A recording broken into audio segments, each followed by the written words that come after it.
Hello, everyone, and welcome to an all-new Gospel of Galactus. Today, I am privileged to be joined by a guy who I know from a distance, so much from his own YouTube channel, is Mr. Paulogia, who people might be familiar with from 80th YouTube. Paul, how are you, man? I'm doing all right, doing okay. Excited to talk about things. Oh, sorry about that. Go ahead. What was that? Nothing. I'm just excited to talk about some new things today. So that's great. Yeah. And that's one of the reasons I brought you on, is because one of the things I have learned from watching your videos is that few people have this ability to take, I think, complex topics and reduce them down to something that is both palatable and easily understood by most people. And Star Wars. And those are the two things I think you know better than, and know how to do better than anybody else. So that's what I brought you on here to do. But I'll start you off with the softball, man. Tell the viewers who you are and what you do, and you can do this one in any format you wish. Oh, can I do it in animation? That would have been better. You can. I'm allowing you to do it in animation if you want. My name is Paul. I have a YouTube channel named Paulogia, where a former Christian takes a look at the claims of Christians. Anyone who's been there before will have heard that phrase before. I, for many decades, was a evangelical Christian, started out in the Mennonite heritage, and moved to some other quite evangelical denominations later on. But after many decades of that, I lost my faith, as it were. I'm no longer a Christian, and at one point I was quite sick and wasn't quite sure how to continue on. This is probably going to more backstory than you need. I just have a YouTube channel where I talk about the claims of Christians. So yeah, I deal with apologists, and I sometimes interact with them directly and sometimes indirectly through their videos, and it's a lot of fun. So help me through your deconversion, because I imagine everybody's is a little bit different. I think to sort of put you at ease, mine sort of came about, like, I remember one time when I was really young. I tell you this story because I've heard you and others emphasize this, but I don't think it ever really made as much sense to me until I was thinking about it in terms of myself. But we talk about the idea of heaven or whatever, and I know this is getting a little off tangent, but I think it's relevant.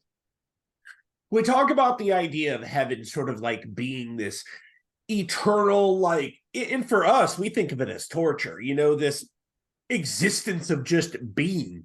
And I remember I was a child. We had just done my nighttime prayers. Now, I can't remember where my legal guardian was. I just know that my great-grandma was babysitting at that time. And she'd gone away, gone into her room or whatever to do whatever. And I remember just sitting there, and I was like, yeah, man, I'm gonna go to heaven, because I just did my nighttime prayers. And I'm going to be there, and I'm going to be there forever. And then I just started thinking about that term forever.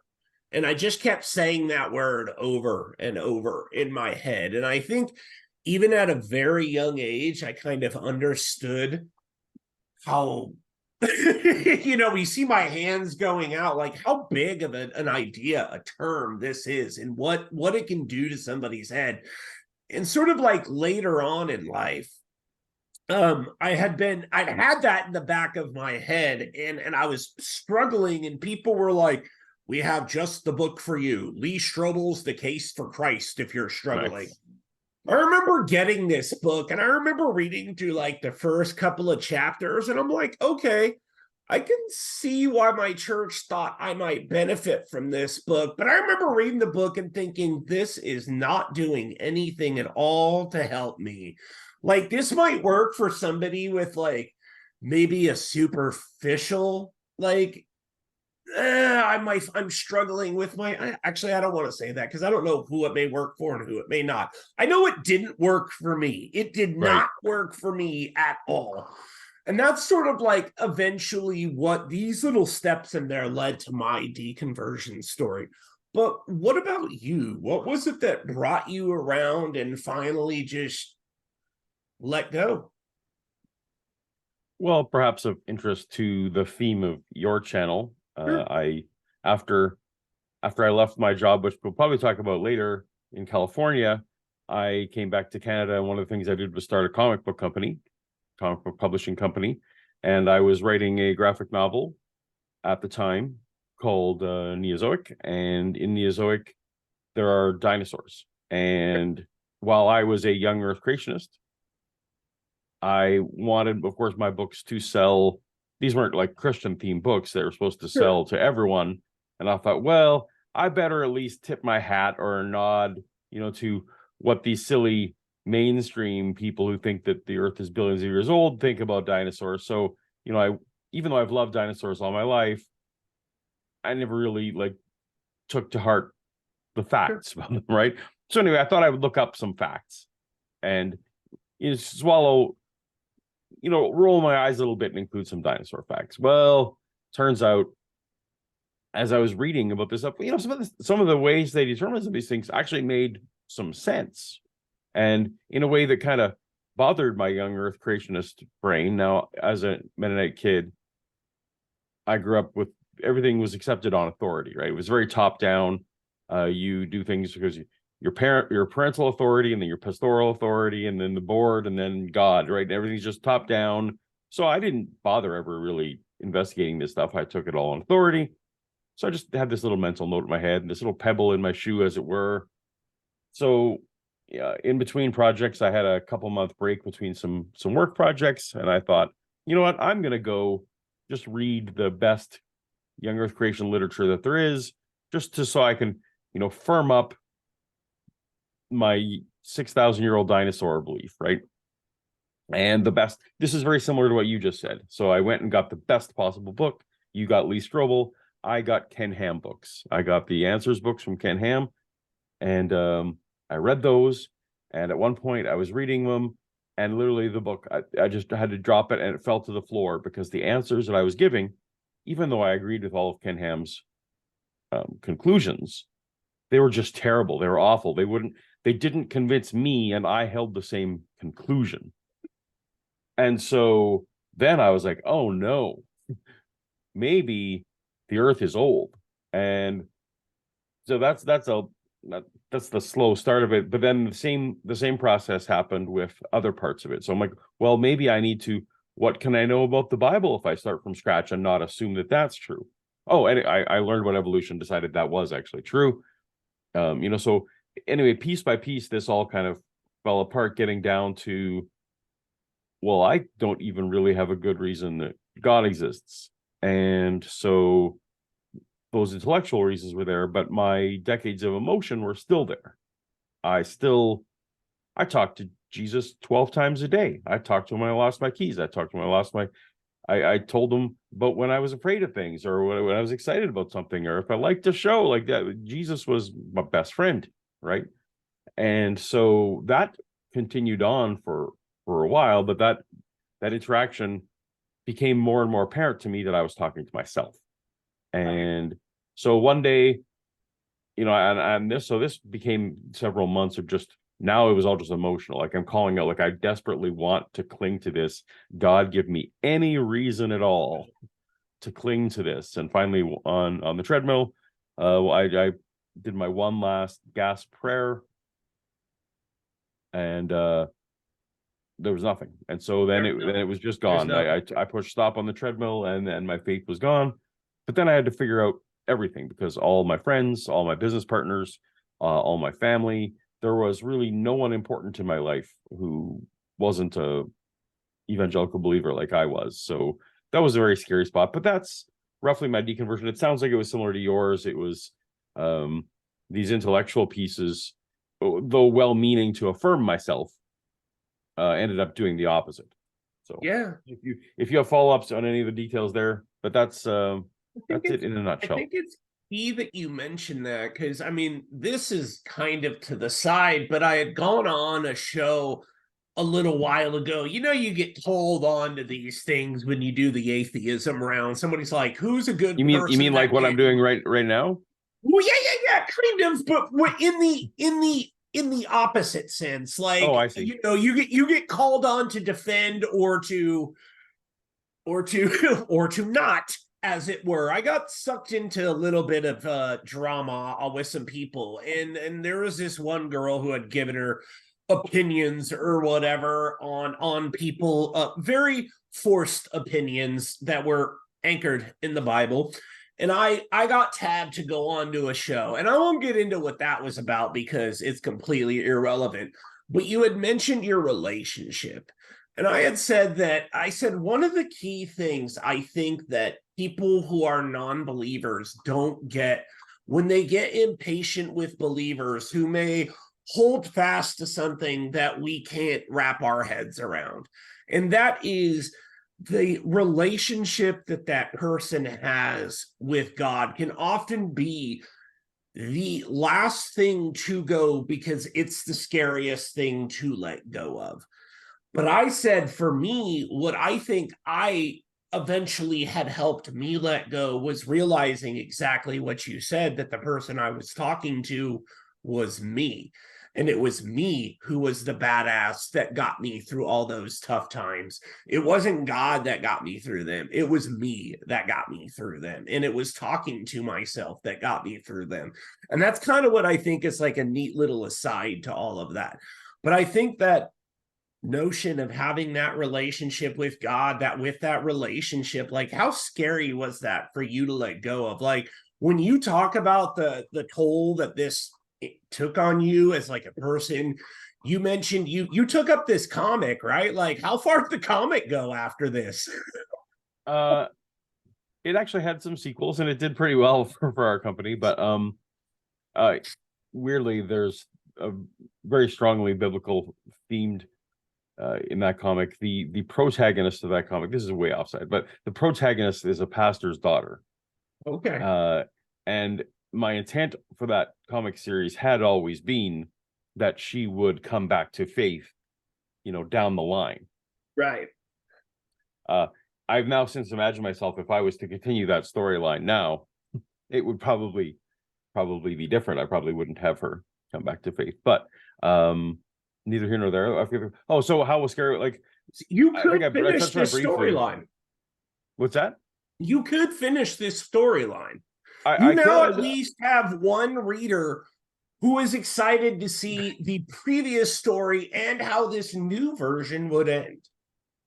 I get requests, and there's talks. We'll see.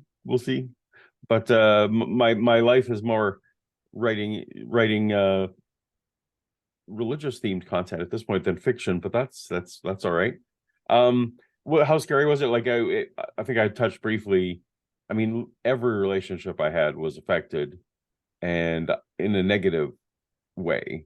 And so there was, not only was I losing my 12 times a day support system, you know, that was lost, but then I also knew that once it became known that I was no longer a believer, that was going to, couldn't have predicted how necessarily, but I knew it was going to negatively affect everything. So it was among the most terrifying things that has ever happened to me, including bad diagnoses and other, you know, medical things. It's just that this was right up there with the most scary, least welcome. This was not good news. This was not, you want to sin. Oh, this was finally I'm released. Like, this was the least welcome thing that could have happened to me. I think sometimes people forget that. You know, I'm reminded of that line, like, you just want to sin. Well, no, I don't. No, this is probably the most dramatic and complicated thing that could have happened to me, but you do you. But, you know, skipping on to Star Wars here. All right.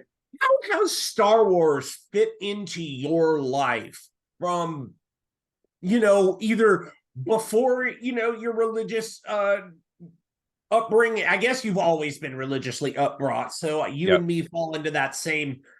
I grew up evangelical, unfortunately, but my parents were quite on that very, very right hand side. I remember they would have me out in front of the church, and I told this to Dr. Bowen too. They'd have me out in front of the church and like 6, 7, 8 years old, holding up a sign that said, I hate abortion. And when my parents sold this to me, right, they didn't tell me what we were doing. They were just like, you don't want babies to be killed, do you? Well, no, God, no, I don't want babies to be killed. We better go and march. So that's how I got brought up into that. And it wasn't finally until I'd gone off to college, completed my undergraduate, completed my graduate, and then my mom and my grandma, who, by the way, my mom, my grandma, to give you a little background of me, she decided she wanted to steal custody from my mom. But after she got custody from my mom, she didn't want it anymore. So she gave me away to as many group homes and institutions as she possibly could. I'm sorry. Until she finally dumped me in one that is so prolific that Paris Hilton is still giving testimony at Utah State level on the facility that we were dumped into. Provo Canyon School. If you ever get out of here, you want to look up some fun, look up Provo Canyon School. My parents dumped me in there until I was 18. And it's in there that I worry if she had actually raised me properly and decided she wanted to do her job, where would I have come out of? But she didn't. She tossed me into those facilities. And luckily it's within those facilities that I was able to go off on my own little thing. But coming back to Star Wars again, when was it that you first got introduced to it? Did your parents introduce you to it? Did you find out about it through somebody in the church? How did you come along Star Wars? Well, definitely neither of those things. I am roughly Yoda's age. Mennonite. You're talking Amish. Yeah. Okay. As I say, I'm roughly Yoda's age. Okay. And so I was a child when Star Wars first came to theaters. And you're far too young to remember this, but it essentially took over. Out of curiosity. 18? No. 41. I'm 41. I was, I like to guess on the younger side, but yes, you're still too young to remember. True. When the Star Wars essentially took over the world, there was no such thing. The phrase blockbuster movie didn't exist. So Star Wars, even for someone like me who is as sheltered as I was, that seeped in, right? And as a little kid, this sounds incredibly cool. And so I begged and begged and begged, and it was in theaters for months. This was back when movies were in theaters for a year. So finally, many months afterwards, I finally, my dad took me, thank you, Dad, appreciate that so much, to a matinee, I believe. By the time the Jawas were on the screen for A New Hope, it wasn't even called The New Hope yet, my dad was asleep.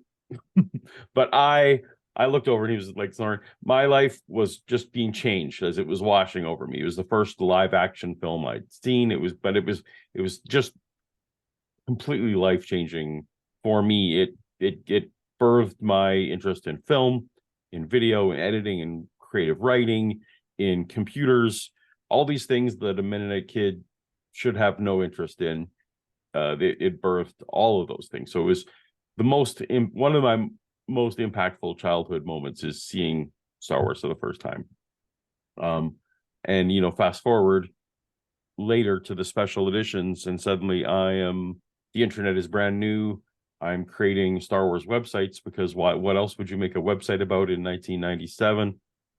And suddenly this website is getting more popular than any other Star Wars website that exists. And I'm having lunch at Skywalker Ranch, and I'm getting hired to do official Star Wars internet. And so I packed up my bags from Saskatoon, Saskatchewan, and moved this little Mennonite boy's butt over to liberal San Francisco, and took on that job for the Star Wars prequels. And so that was but my Christianity survived that, weirdly. It wasn't until that was all done till things fell apart. But no, so I yada yada over a lot, but no, Star Wars, obviously. I think you hit the important parts. It like paid for this house in indirectly. So thank you, Star You Wise. never told me in the lead up to any of this, and I'm sure whether it was by surprise or not.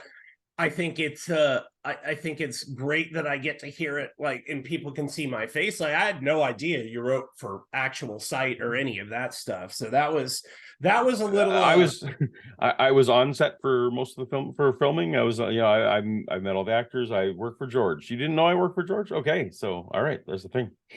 Yep. So, why do you think Star Wars on the whole fits in with so many other mythological creations and pantheons? I look at, for me, I'm huge into Marvel. I mean, my arm is covered in Marvel characters. I'm a DC guy, just in case we need to fight later. We will. Don't worry.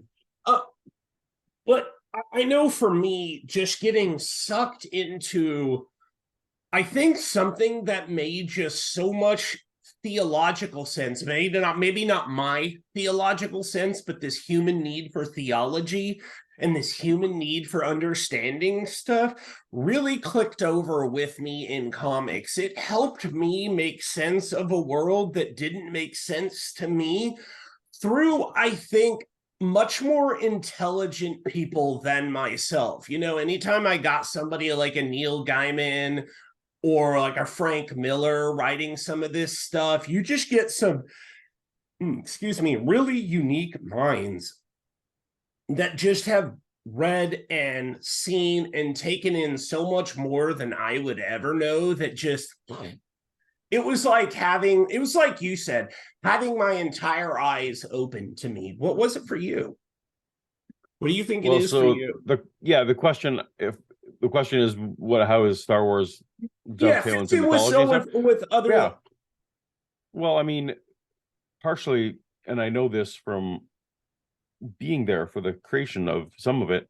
Part of it is that it was designed thusly. So George Lucas was openly a student of Joseph Campbell. And for anyone in your audience who doesn't know who Joseph Campbell is, he was a writer who, I think it was in the early 50s, wrote The Hero of a Thousand Faces, is I believe the title of the first book that he wrote on that. And what Joseph Campbell did was took all the main myths across all cultures and did this massive study of mythology in the world and found common elements in them. So he's not doing what the modern mimicists do, which maybe we'll touch on, which is accuse anyone of copying anyone else. What he's saying is he went all across history, distilled it, and he said these themes and these story elements come up over and over. There's a young hero who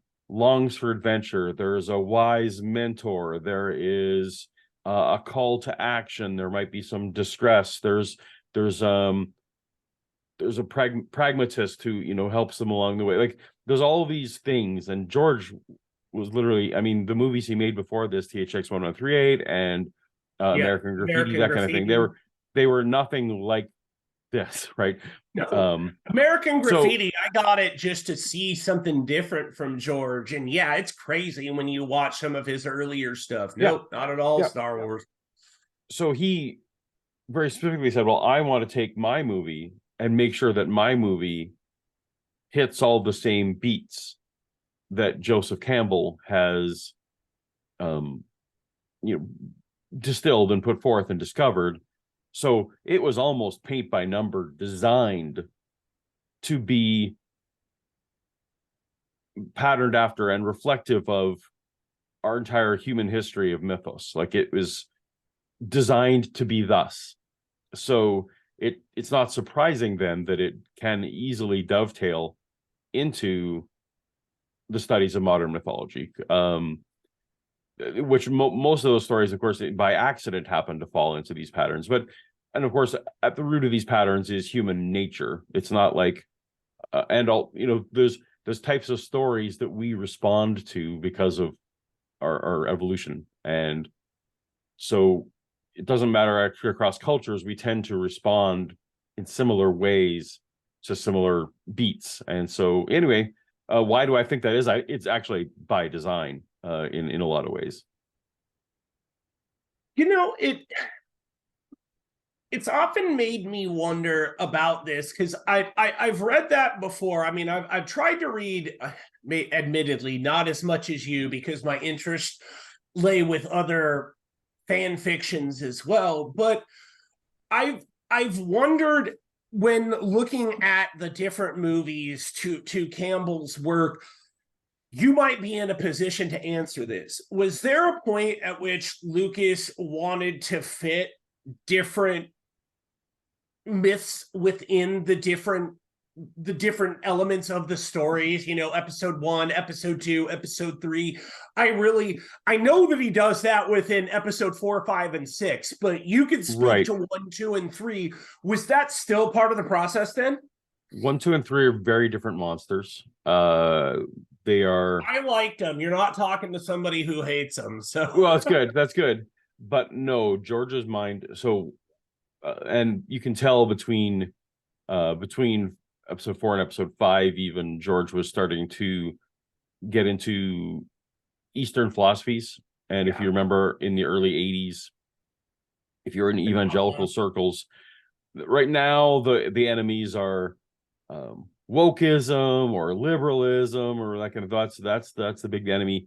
Back in the 80s, the biggest thing facing the church was New Age. New Age thought was the biggest threat.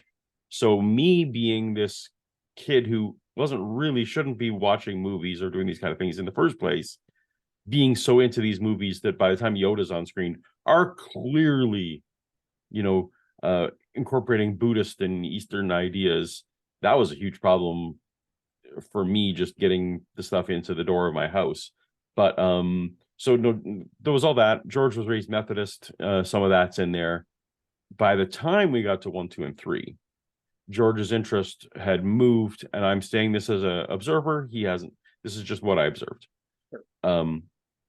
He might deny this. His interests had moved to politics as opposed to mysticism, and you can see episode 1, 2, and 3 based on what they are. They were still, they were modeled after the fall of the Roman Empire, and there was a lot of politics in that. And his warning shots. How many science fiction epics do you have? Like, where the base of the story is taxation and tax routes? Like, no, like that's not a thing, right? So that's what the kids want. Think of like how many science fiction films I've seen where I've seen that many like senatorial gatherings, for that matter. Like shit, I don't even think 300 had that many senatorial gatherings. And then so the other thing and I wasn't there for the development of this. I came on later in the process, but whenever George decided that midichlorians were a thing, and that was the shot around the world.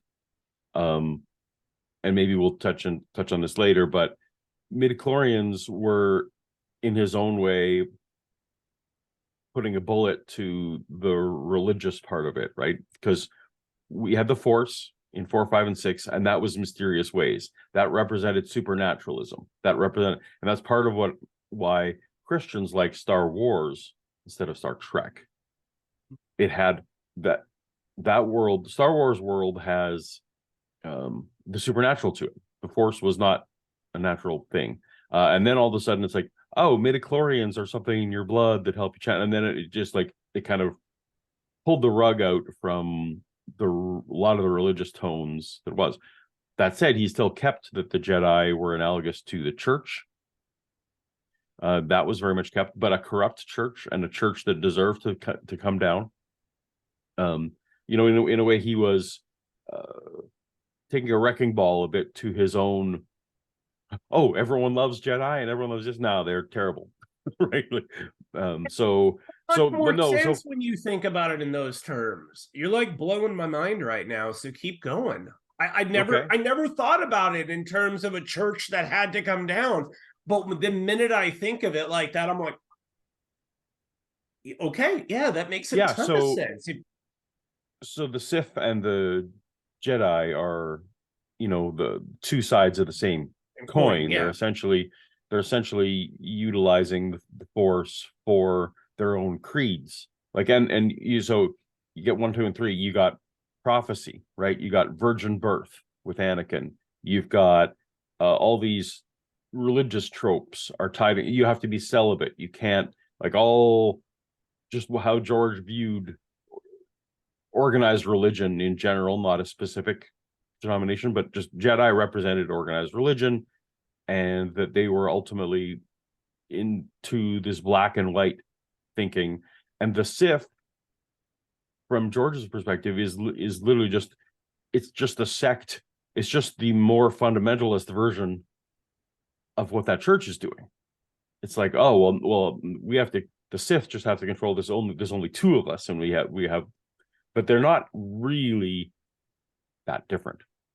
Man, this makes me feel like such a lame, because my entire life I've always, like, with my partner, we always joke around, like, which one of us would you be? Like, would you be a Sith or would you be a Jedi?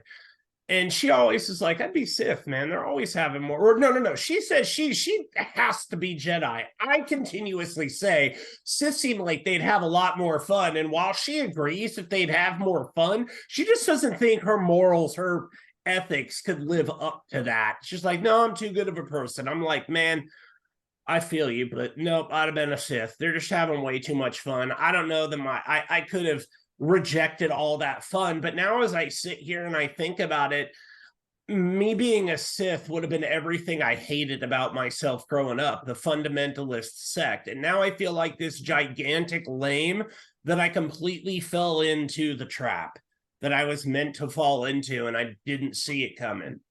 That sucks. I mean, the Jedi were out stealing people's babies. That's not nice. They built so many rules. So while the Jedi Order was supposed to be built around, protection and service and all this others, what the prequels showed us was that they had built this whole infrastructure around it that actually prevented anyone from doing anything good. And actually, if anyone in your audience has watched the Clone Wars series and later Rebels, the animated shows from Dave Filoni, who took over my office when I left, his shows actually kind of introduced this character of Ahsoka Tano, and she is ultimately, weirdly, the one who understands that all the good that she wants to do, all the things that she's been trained to do, as she watches Anakin fall and all this kind of stuff. She's like, if I want to do good in this universe, I have to disassociate myself from both the Sith and the Jedi, right? And I hope that they carry that torch forward in the new Ahsoka live action series, where you've now got this character who actually can do altruistic things and can be a force for good. And maybe we'll get to that too, the black and white of what's good and bad in Star Wars. And that's ultimately, I kind of understood the Luke Skywalker that ended up being in the Disney sequels. It's like, yeah, I think if you had been put through that religious ringer and all that kind of stuff, decades later, you end up being that grumpy bastard. It's gonna ring true to me. But and literally I know most people hated episode 8, but there's the scene in episode 8 where Yoda burns it all down. He takes the tree, and he's just like, just let's get rid of it. We're destroying the Jedi. And while the film, a lot of people thought, well, it was destroying everything. Where I was then as a recent atheist, actually, I was like applauding in my own way, right? It's like, yeah, burn down the structures around it, because morality isn't a set of creeds. Right. Reality is following empathy to its reducing harm and increasing flourishing in whatever path takes towards those goals. So anyway, Star Wars it's shallow and it's deep at the same time. No, do you think that with some of the new characters, particularly like you take are you caught up on your Mandalorian? Sadly. Okay. So like if you take a look at the new like the way that the armorer talked to Yeah. Bo-Katan, and she says, Bo-Katan can walk among both worlds, so like sort of seeing in the later these later shows, we're kind of seeing like now Dave Filoni, like you'd mentioned, Dave Filoni's kind of taken over, even though Kathleen Kennedy's kind of getting the credit. I think everyone, especially now, Is realizes wait, that Dave is it, kind of running this show. I'm not. I don't think that's the narrative, but we don't. That's a whole different story. If you're talking about the religious aspects of Mandalorian, Book of Boba Fett, and those newer Disney Plus Yeah, shows. I'm talking about this opening up in the way things have kind of Yeah, I seemingly mean, gone back towards this.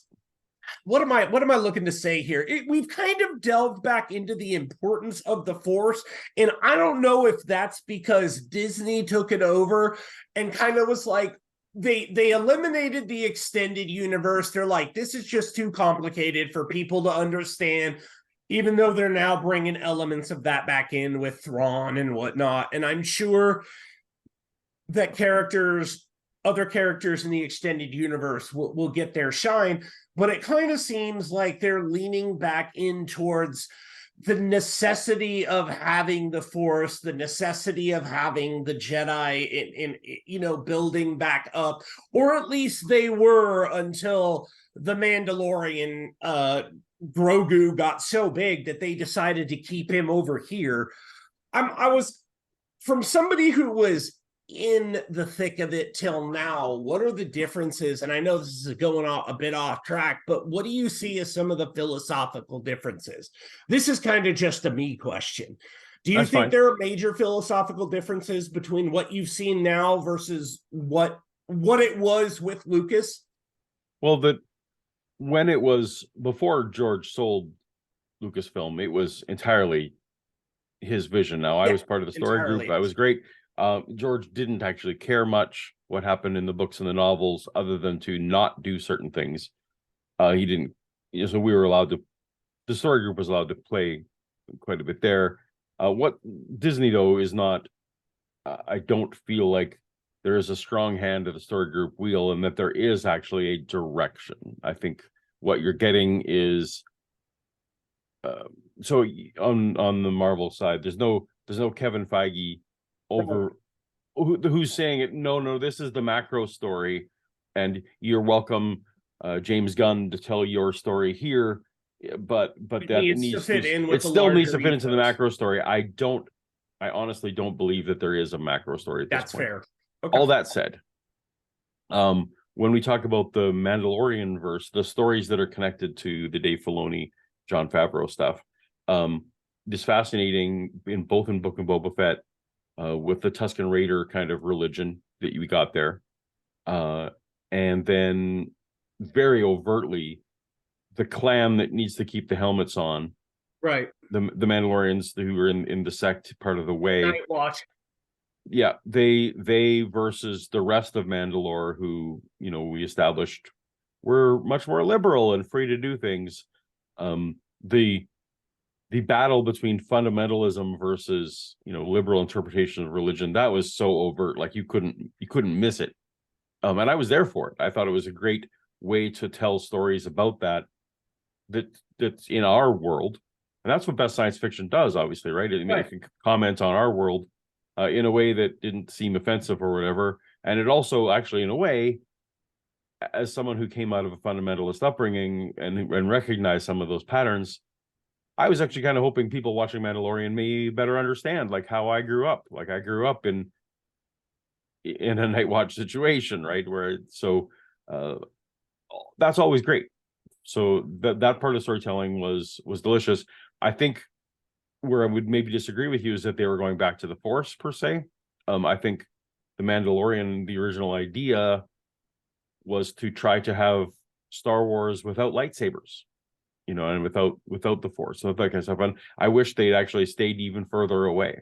I wish they'd have I kept. was more talking about with Grogu. I think the original intention with him is he was supposed to go back in, and I think there might have been some plans down the line for, and this is just me, you would know on one end, me talking about my other job as a reporter on another end. I think there were some other plans to do with that and Ahsoka and Grogu down the line. Whether or not they were going to get to him, who knows, but they decided ultimately to kill off Grogu going anywhere else, and he's now going to stay with Din Djarin, and is now I couldn't possibly know where they're going to take this story, although I have my suspicions as to what he may be down the line.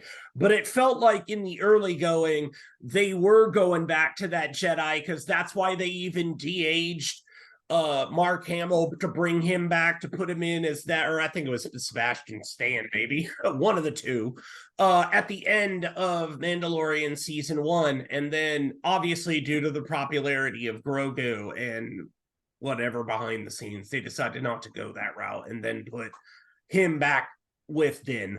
So, well, I will say episodic storytelling, even like the Star Wars films, necessarily, and maybe you might be even more from the MCU standpoint, necessarily and rightfully, there you need to be a little bit flexible on your arc to accommodate things that are popular or unpopular with the audience, right? And so for example, the role that Jar Jar played in episode 1, 2, and 3 was not planned from the start.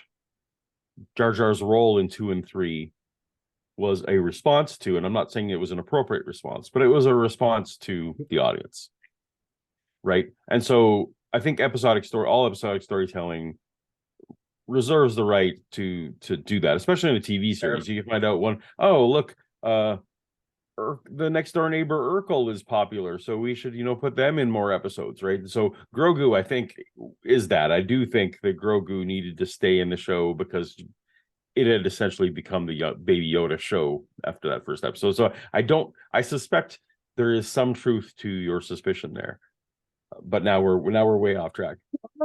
Okay, so well, I'm going to skip over question 5 and just go straight into Star Wars and church. How was Star Wars first presented to you as a church member, in terms of messaging and philosophy, or because you'd had your experiences with the show? When was the first time you may have brought a Star Wars message into your own religious teachings? Because it had to come here eventually. When was the first time you merged to the gap or saw it merged for you outside of George?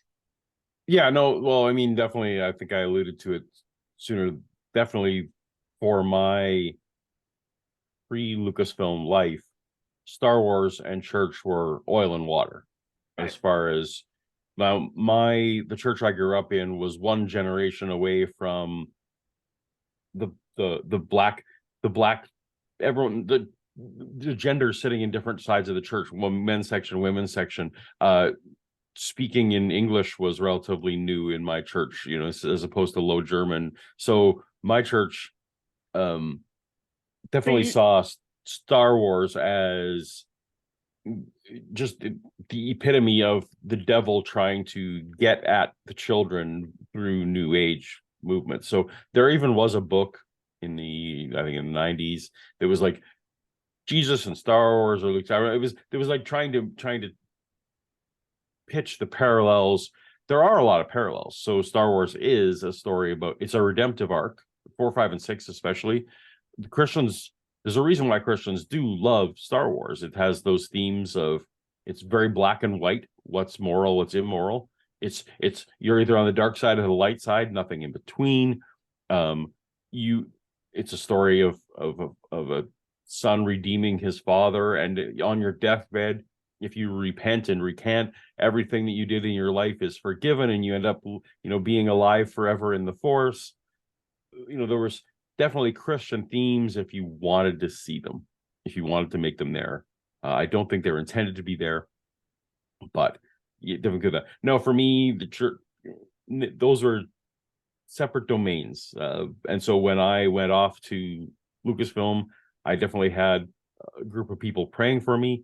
I had a large group of people discouraging me from going to San Francisco, which is just liberal haven, and then also just working for George Lucas. Working for George. And so there was not only that, afterwards he'd done a movie like Willow, which was just openly magic use and all this kind of stuff. And the films that he did later was clearly his agenda was not in line with evangelical Christianity. So but I pitched this as, well, I'm going to be, if there's no missionaries there, if there's no Christians who work there, who's going to be saved? So I was going to be the missionary to there. How many weirdly, people have told that? How many people have told them that before they go off to what I ultimately describe as the dream job they've always wanted?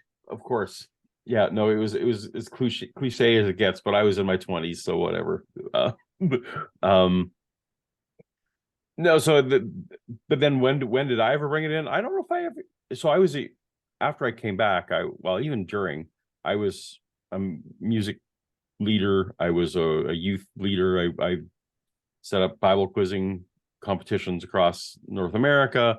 No, Star Wars just didn't bleed over into that. Is that a thing? Is that a thing where people take from the pulpit, they're trying to pitch Star Wars analogies?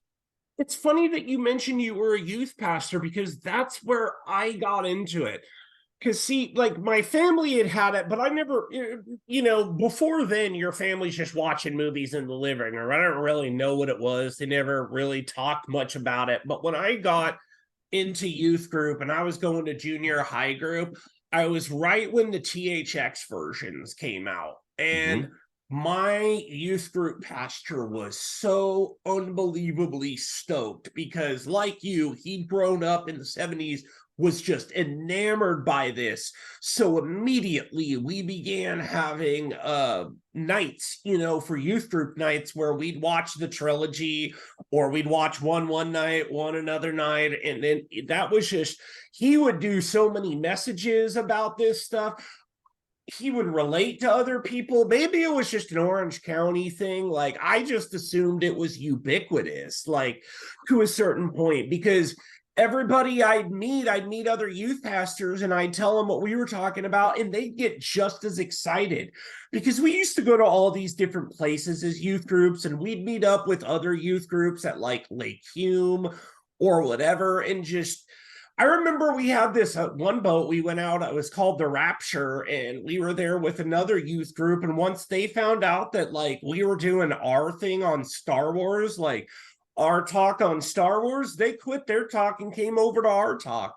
So I guess in my head, I just created this scenario where, like, maybe every other church was just like mine, because I think that's what you do. Well, so there's certainly a trend there's a trend in youth ministry and I don't think even when I was a Christian, I didn't think it was a positive trend, and I'm not sure it is now, to take whatever the kids are into and try to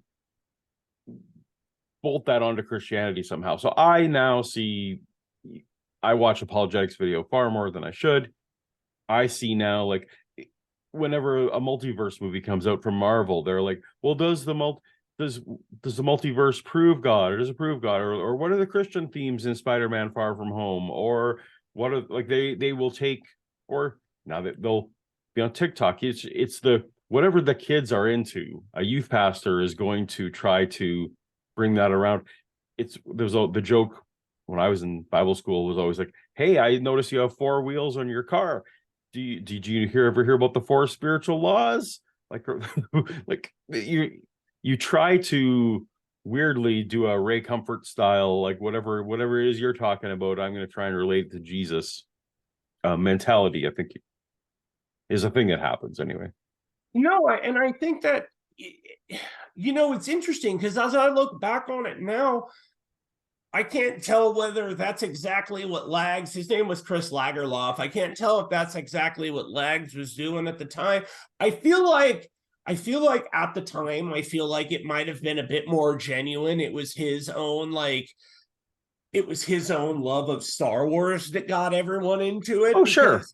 The THX was like the first time this had come back into like the zeitgeist at all, and it was just like, holy crap, man, this is new and so different. And that's why I thought, maybe a lot of churches take this method or this message, because the message, like you said, is ubiquitous, right? Like it's in a lot of religions. So it seemed to me like there's a message inherent at the core that a lot of churches, particularly youth groups, would latch onto because it's simple, easy to understand, and But it's culturally relevant. non-Christian. The Force and the Jedi and good light side, bad side is inherently works and character based. Okay. If you want to model your Christianity after Star Wars, it's not about accepting a proposition and accepting someone else's sacrifice for you. You have to become the good person and do the good things. So it's inherently every other religion. The one thing that sets Christianity apart is that it's not works based. And if a youth pastor takes up Star Wars in this, they're actually sacrificing the one thing that makes them unique, and basically may as well have a church of universalism at that point. So as we put up, I need to, for my live streams, actually get a Jesus hat or something to put on my Christian hat when I'm speaking as I used to. But I think fundamentally a pastor who does that is undermining the one of the redeeming graces that Christianity actually has from an intellectual standpoint, is it actually is a unique proposition versus the other religions. Well, this may explain why his teachings didn't stick very well with me, and why I am now one of those fallen. Yeah. But I asked that. I feel like I could skip over to the next one, but like, why do you think it is so appealing to Christians in that stead, though? Like, if it does devalue the message, if it does get at this intellectual, it sort of takes away from the intellectual message that is unique Christianity, why is it so popular with Christians then? Like, what do you think is it that easy escape, that easy answer that humans are want to thrust into our lives in the place of this really hard work that is meant to be what is supposed to separate, the secular person from the non-secular person? Well, Star Wars is ultimately incredibly deistic / theistic, right? So it is incredibly compatible with, so it affirms for a Christian the supernatural. Let me contrast it with Star Trek, which you recall growing up. That was the competing worldviews, right? My wife is and so Trekkie. Yeah, but Trekkie, in the Star Trek universe, they've outgrown religion. Religion in general is pocket superstition. Everything Star Trek is entirely geared upon, if there's something mysterious, let's find out the answer to it. Science-based. It's very science, and let's understand it. Star Wars has a lot of conceits that theists love. Star Wars, but first of all, there's a conceit that there's something beyond what you see that is real and true and actually controlling everything and holding everything together. There's a deist. The whole universe is just, the DNA of it is a deist universe, and the whole Star Wars universe actually even acknowledges, some people call the Force by different names, but the whole universe just acknowledges upfront supernatural power.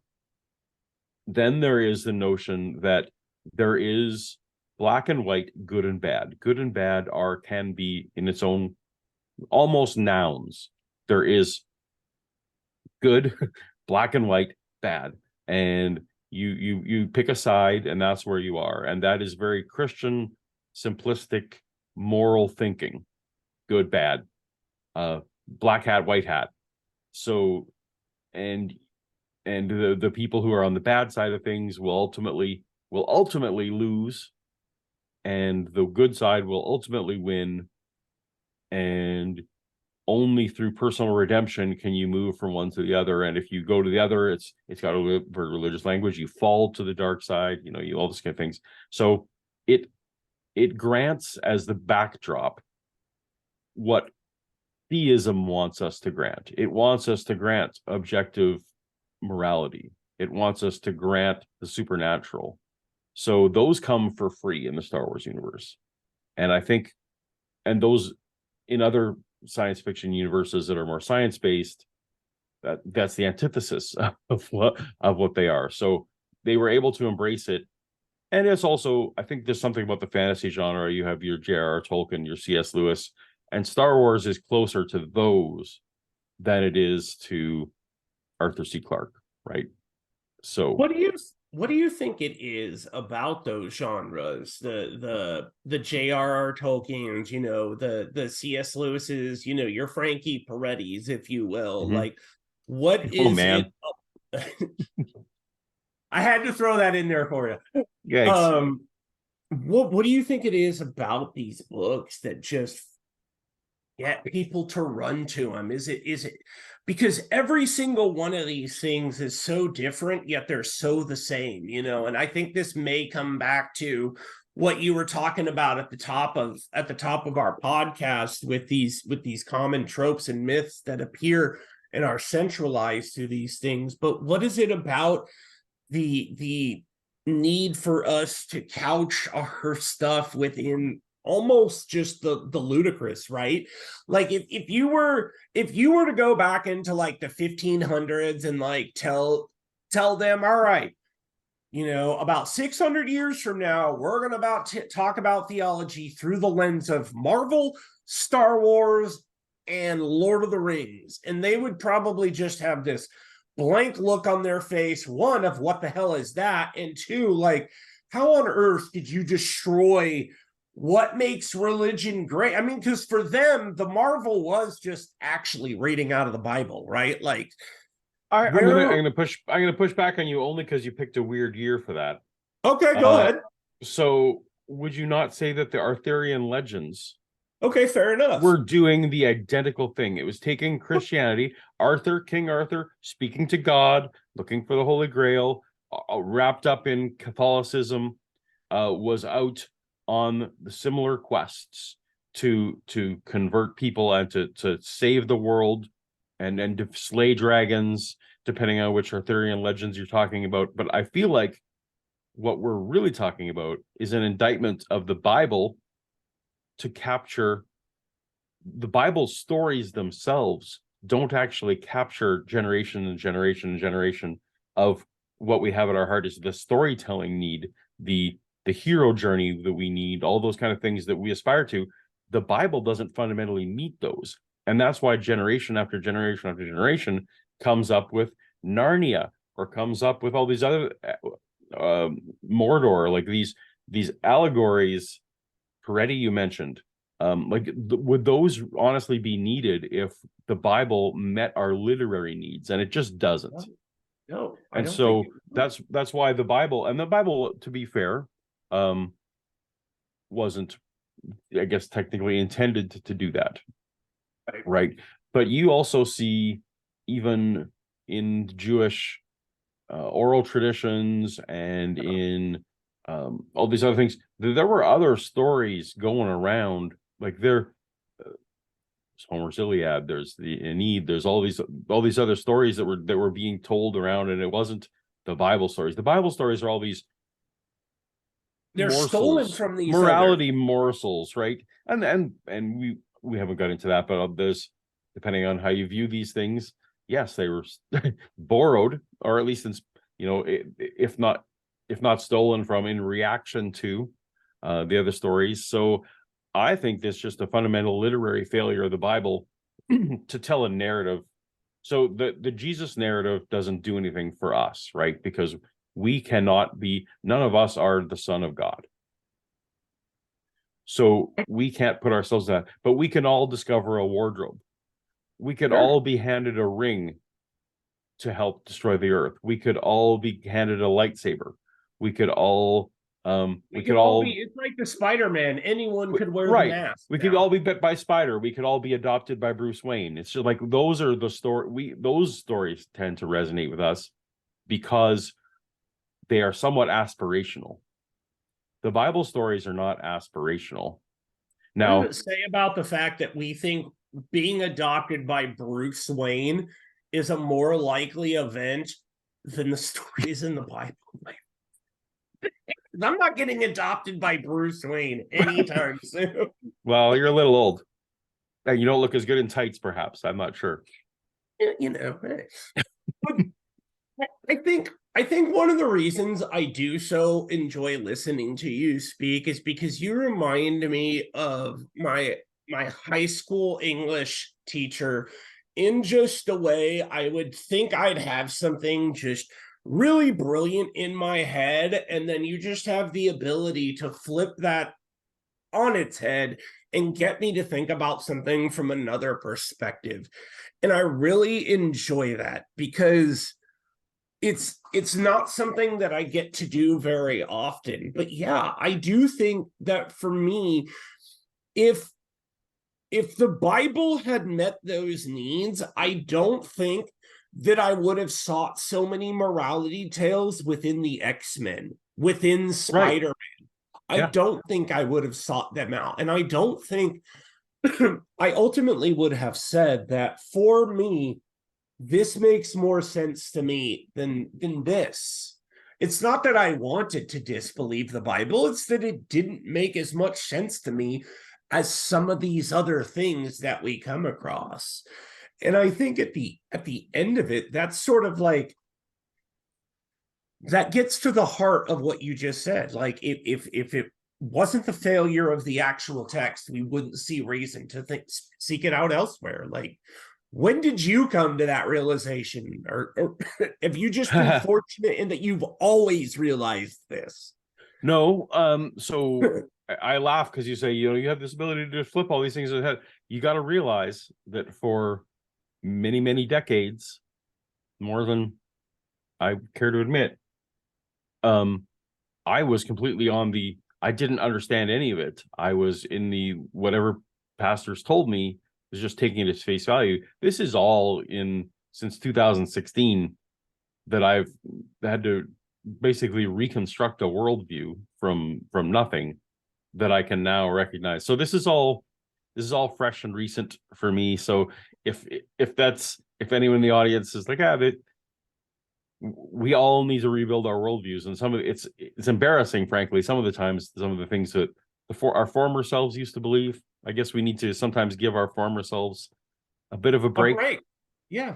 But if we understood it all out of the gate, then life would be no fun. I think right.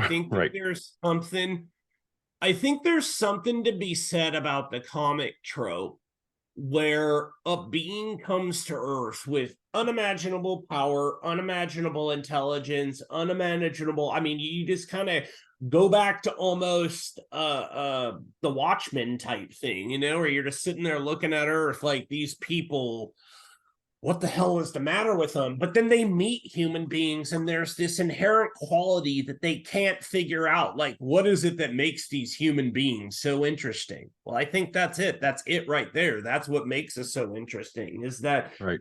in the face of all of this intelligence, in the face of all of this, we can just be so capable of doing and thinking the utterly wrong thing. And not only thinking it, like we almost enforce it. I mean, we do enforce it. Like, we grill other. It's weird, man. Humanity is a weird thing that I don't think I'll ever understand. Although one of the things I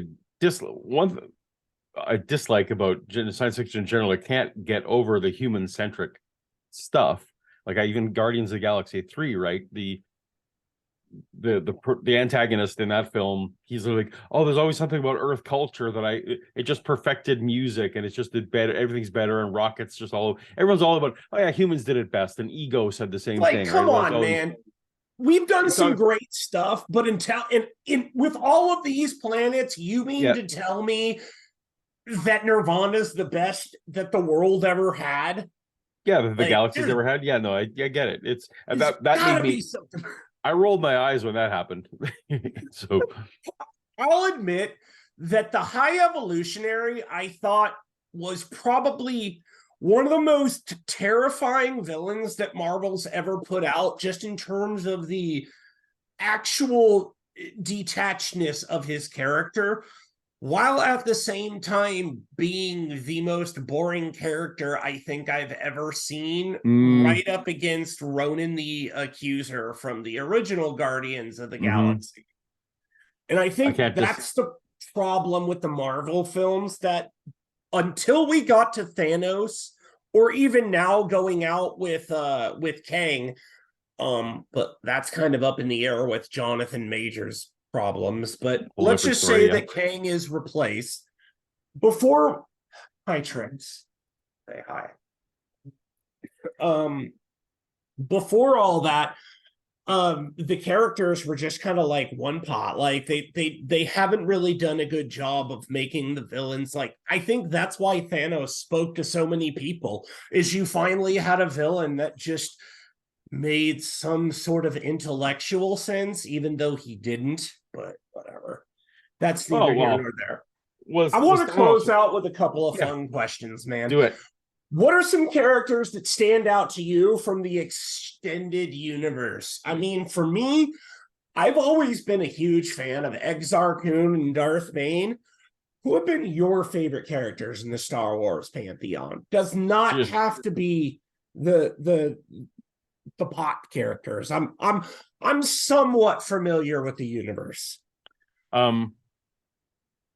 So not related to religion at all, just straight up favorite characters. Yep, favorite characters. You can do it with religious vibe if you want. Yeah, so I mean, I would have to go my two go-tos back from the early extended universe. So my online handle while I was into Star Wars was Gent.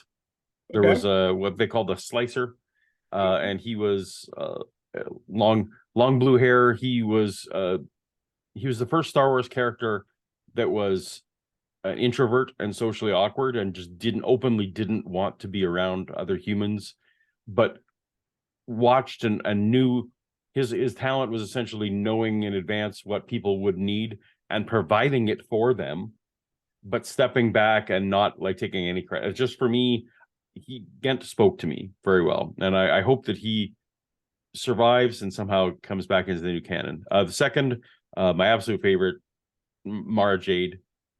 If not for Mara Jade, I think my whole Star Wars career may not have happened, because I became obsessed with that character. The idea of being a hand of the Emperor, and then being completely lost when, and this would have been actually in a way probably the way the disciples were. So she was essentially, a disciple of Palpatine, and then Palpatine's gone. And then it's like, well, now what do I do? My whole reason for being is gone. And so what I'm going to do, I'm going to go get revenge on Luke Skywalker. And her whole reason for being then just became to kill that guy. And they end up getting married and having kids. And it's just a whole thing. So love Mara Jade. I hope Mara can't come back in that way. But if there is a notion of Hands of the Emperor in the new canon at some point, I will consider that to be a treat. But well, those would be my two favorite.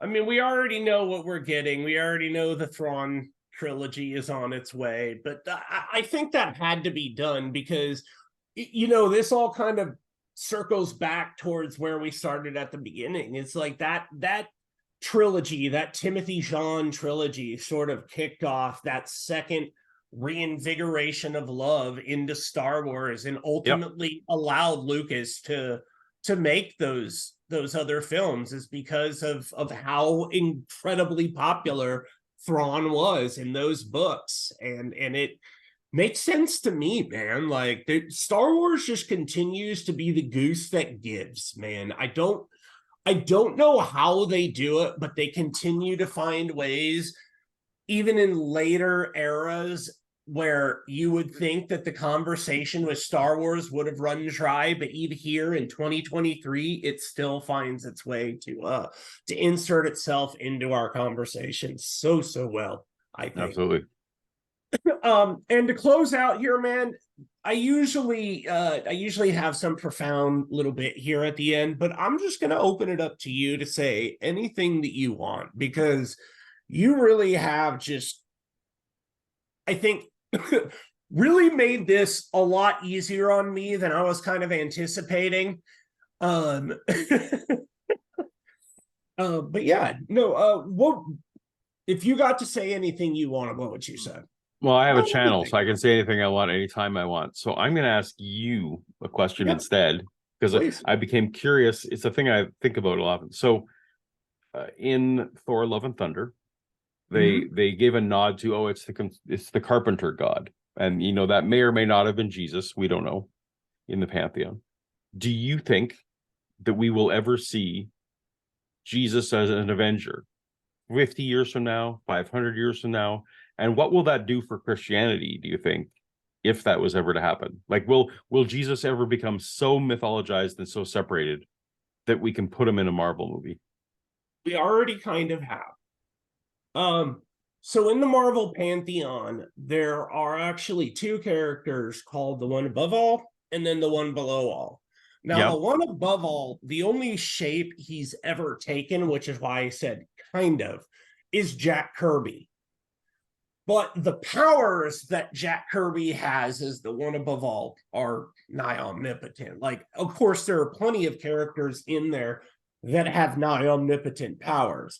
But the second answer to that question is when I was talking to Dr. Bowen, I was talking to him about like if we were to look at these ancient Mesopotamian gods like Tiamat, Kingu, so on and so forth, could they have ever imagined that those gods would have become fictionalized to such an extent that they were characters? I don't know. But what I will say is that I think it's entirely possible that Jesus could be mythologized to the point. In fact, I would even say it's probable based on some of the questions I've asked some other people. Because if you think about some of the characters that have already been mythologized, like Mm-hmm. Thor or Odin, Yep. my question to Josh was so similar to this. It was 5,000 years from now, do you think people are going to relate Thor as though the stories they'd heard from the ancient Norse pantheon? Or do you think they're going to be talking about the Thor that they'd heard of from the Marvel pantheon? And I don't know the answer to that question. I don't, because I think I would have to know too many things in order Right. to know Yeah. the Yeah. answer to that question. But what I do know is that the table has already been set in such a way with these other characters that I would argue it's probable. Because if we've already gotten here with all of those other characters and the country in which Marvel exists is a Judeo-Christian country, so they're not going to quite do it while the country itself would kind of be like, it would be like, oh, Marvel's going woke, gotta ban them, even though that's what Marvel's done their entire existence. But I do think you would have to argue that it would be eventual that if you got out far enough from both America and Marvel, that down the line, yeah, eventually you would have to see Jesus crop into it. Because, like, let's imagine that, down the line, one of the countries that believes in the Vedas, like, they have a conglomerate or whatever that buys up Marvel. They snap up Marvel when they go to sell long after Disney's milked the property and wants nothing to do with it. At that point, that company has no emotional or religious obligations to the Christian pantheon, and boom. Now all of a sudden the one above all becomes a character that plays in the field a little bit more often. I that's how I see that going, and I think the answer to your question, it has to happen eventually. It just has to. That's the nature of all these things. So yeah. I don't disagree. Well All right, answered. man. Well, tell people not only where they can follow you on social media, but if you have any upcoming videos, which you always do, but if you have anything really special upcoming, announce that and then point them to your YouTube channel, and we'll wrap up here.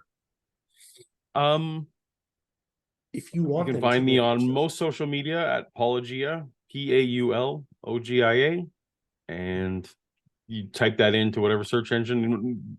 So I also have Paulogia Live.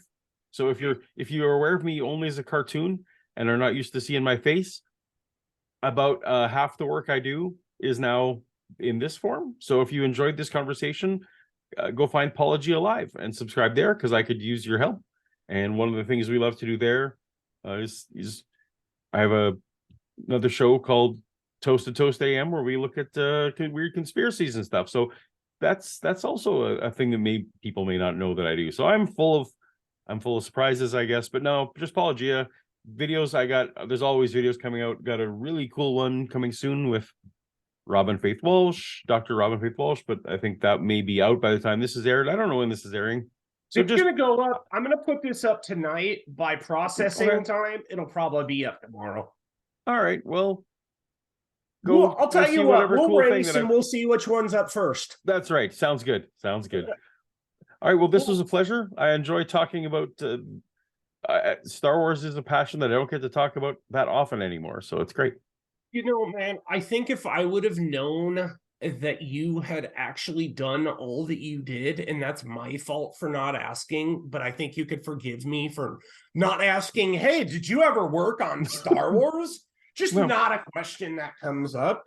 But if I would have known that, I can promise like the first 5 questions would have been something completely different. But that gives me pause to ask you back on another time down the line. Only Maybe. This time, I'm going to refine it to Star Wars and really come up with tricky questions. Like, now that I know, I'm going to research when you were there, and then I'm going to really come after it. All right, sounds good. So yeah, I want to say to our viewers in closing, if you get the chance, go check out Paulogia Live. Check out Paulogia. Honestly, there's a reason I asked Paul to come on. He really is one of my favorite people out there on social media. So Paul, thanks for coming on. And for all those out there who are going to keep coming back around here on Gospel of Galactus, I want to encourage you guys to stay hungry for knowledge, and we will catch you guys next time.